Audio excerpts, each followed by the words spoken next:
नमस्कार मित्रांनो, पुन्हा एका नवीन ब्लॉगमध्ये तुमचं सर्वांचं स्वागत आहे। तुम्ही सारंगखेडा यात्रेचा रात्रीचा ब्लॉग तर बघितलाच असेल, बघितला नसेल तर एक वेळेस नक्की बघा। आम्ही आज यात्रेत तर सकाळीच आलो होतो। रविवार असल्यामुळे गर्दी तर एवढी बेकार होती तर विचारूच नका। पूर्ण सगळीकडे तर ट्रॉफिक होतं। आम्ही पण रस्ता क्रॉस करून मंदिराकडे चाललो होतो। इथून वरती मंदिराकडे जावं लागतं। दोघी बाजूला पूजेचे दुकान होते। हे मंदिराचे प्रवेशद्वार श्री दत्त मंदिर सारंगखेडा। दर्शनासाठी तर भरपूर गर्दी होती। हा मंदिराच्या बाहेरचा परिसर। मंदिराच्या बाजूने यात्रेत जाण्यासाठी रस्ता होता आणि आम्ही पण त्या रस्त्याने खाली उतरलो। या सगळ्या फॅमिलीला यात्रेत काहीतरी घ्यायचं होतं म्हणून यांना सगळ्यांना सोडून आम्ही चतक फेस्टिवल जवळ आलो।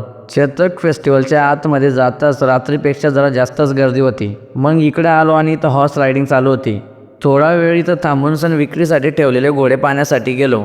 इथं भरपूर वेगवेगळ्या नसलचे घोडे होते। हा लालबाग फार्म मधील एक घोडा जो विक्रीसाठी नाही तर लोकांना फक्त दाखवण्यासाठी आणलेला होता।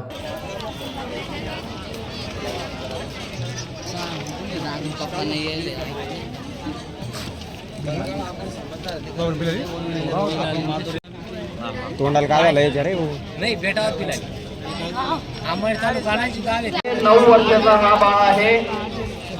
साई अविनाश सोनवणे त्याचं नाव आहे।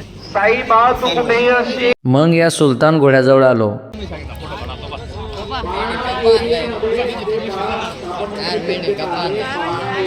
इथं घोडा खरेदीसाठी काही लोक आले होते।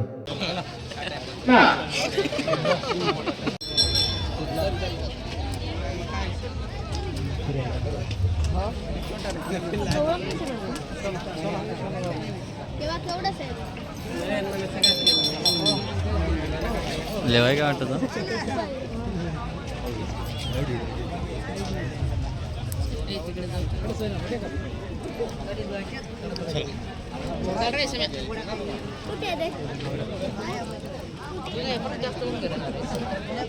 इकडे पप्पांसोबत गेले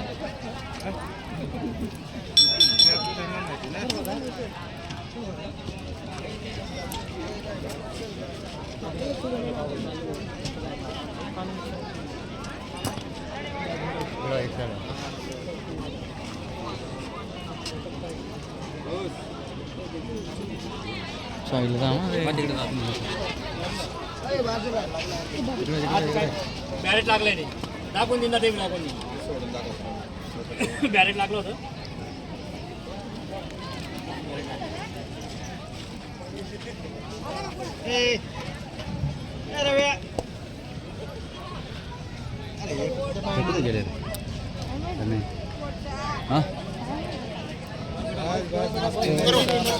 घाबरून हाय